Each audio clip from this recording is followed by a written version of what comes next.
and welcome to another episode of the Forgotten Horror channel. Today I'm going to shoot through some pre-cert VHS nasties and some other pre-cert VHS nasties. Some were on the list, some weren't. But first of all, before I do, I received an awesome package from my good friend Josh, FulsyFan101 from Australia. Josh sent me some uncut discs of some of the pre-cert VHS horrors that I have. He put, David, enjoy your discs, all the best, buddy, Joshua. Now Joshua sent me the uncut versions, the true uncut versions of Pieces, Nightmare in a Damaged Brain. I'll talk about more of that in a minute. Night of the Zombies, Zombie Flesh Eaters, and Tenebrae. Now, a lot of the pre-cert VHSs, well, all the pre-cert VHSs, in fact, never went through the BBFC, through a loophole in the law. So that meant they was released without a certificate. For the most part, they copied the UK cinema versions. Some of these were slightly trimmed for the UK cinema, but a lot of the times they went through uncut. So bear with me, I'm going to grab two at a time and take you through these. So the first two I'm going to mention, show you, these two were on the list. That's the Burning and Visiting Hours. Now the Burning, this is the stamp version from 1982, they stamped it. And that the stamp version means it's basically just the cinema version. What they released on the cinema, they trimmed a couple of seconds out of it, and they stamped it in 1982 on mine. You can see it's stamped. So that really is just the cinema, the UK cinema version, but it's still a pre-cert. It's still as uncut as you could get because it's the pre-cert. However, I do have the unstamped version.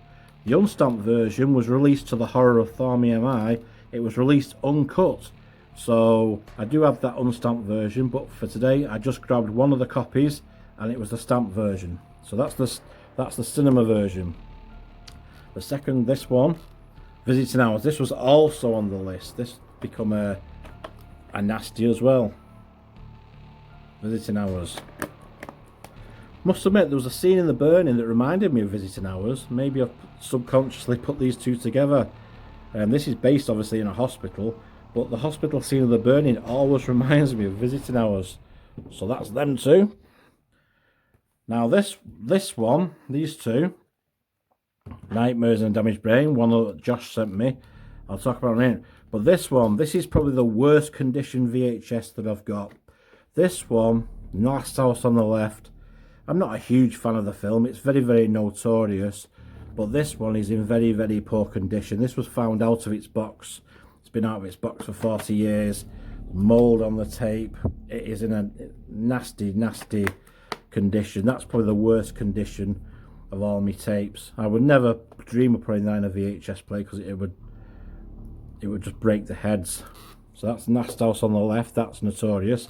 This one, now this one was another one in the world, banned, completely banned on the list, up there with The Burning and the rest of them. Has some very gruesome moments in it, and there's been numerous versions of this released. Now on Prime at the moment there is a uncut version, so it says. And then I got my buddy Josh's disc, and there's scenes in this that ain't in the uncut version on Prime. So Josh, he really makes a difference with that one. There's at least another 10 minutes in that disc that I've never seen before. This one again would have been the original cinema release, which would have been trimmed. So, but still a very rare film to get hold of because it was outright banned. So there you go. I actually like that film. It's a really cool film. I've grabbed loads at the moment. The next two needs no introduction. One of them doesn't anyway. The Bogeyman. This was one of the films that I hid over 40 years ago when I was a child. My sister's boyfriend rented, borrowed, stolen them from the video shop along with a couple of others. And when the Video Nasties Act came in 1984, They panicked because police were going door to door, raiding people for these tapes, and they was prosecuting and arresting the video shop owners, and the production companies got sent to jail for owning them because the Video Nasties Act came in, which was ridiculous. So this one, I was young when I watched this one and hid it. Still in the original Vitco box. The Bogeyman. Really, really cool film. Nice synth score to it. And in almost new condition because, like I say, my sister's ex-boyfriend gave them to me to say, give these to your kid to hide from me. And I put them in a black bag in my dad's attic in an old chest which has never seen the light of day for 100 years. And I found these a few years ago, to my surprise. Still in good condition. The Bogeyman. Home Sweet Home. I'd forgotten this one. It's about a family dinner and everyone's looking to have good times, but this is also on the list. And a maniac comes and starts killing the families. Very, very hazy on that one now. But again, in exceptionally good condition for the age of it. That's Home Sweet Home.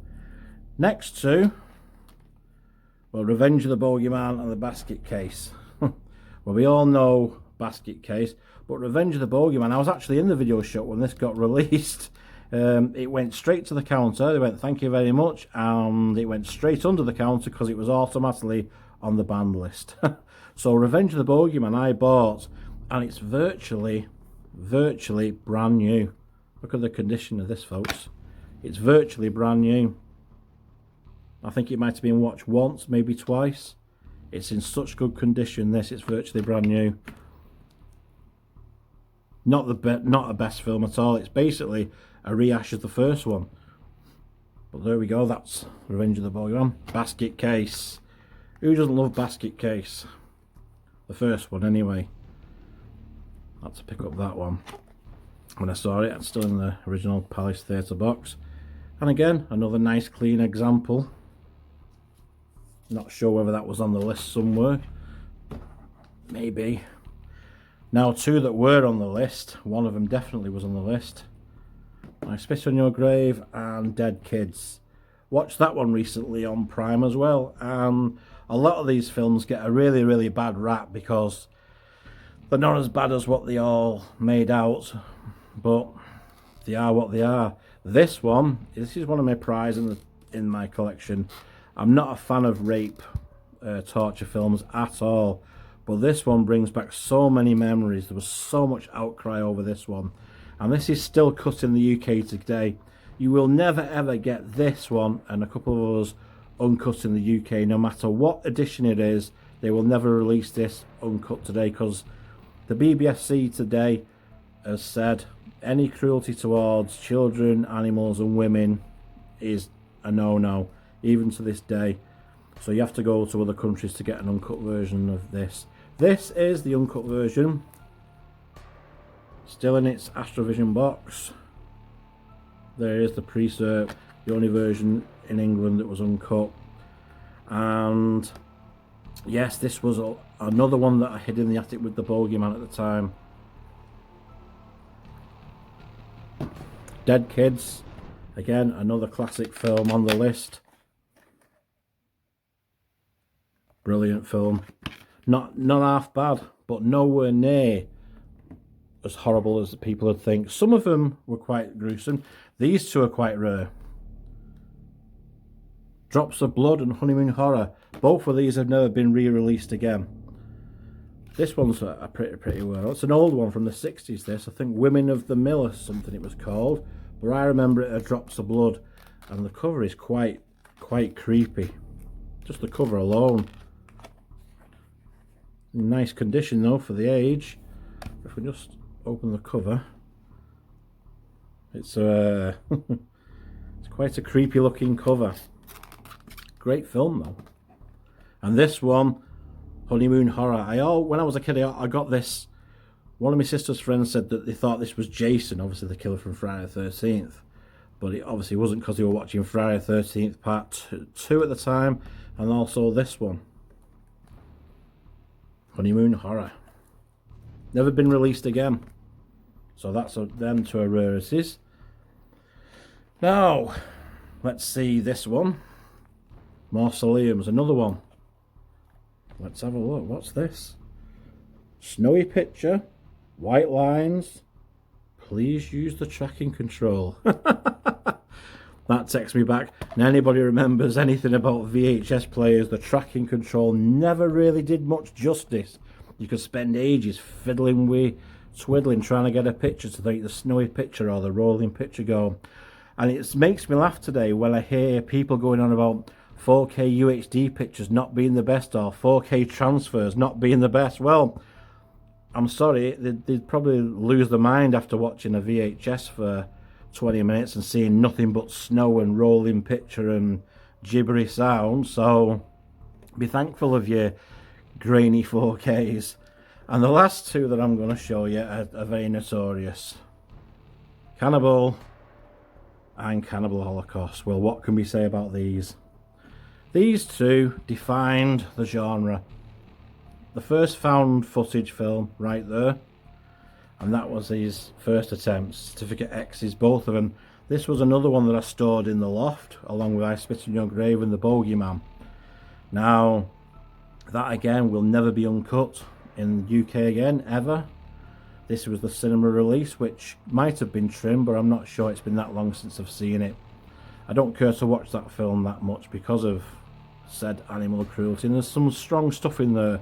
Still packs a punch this day. That is the mother of all cannibal films. Cannibal Ferox was the second one that tried to really push the boundaries, and it's up to individual taste which one you prefer.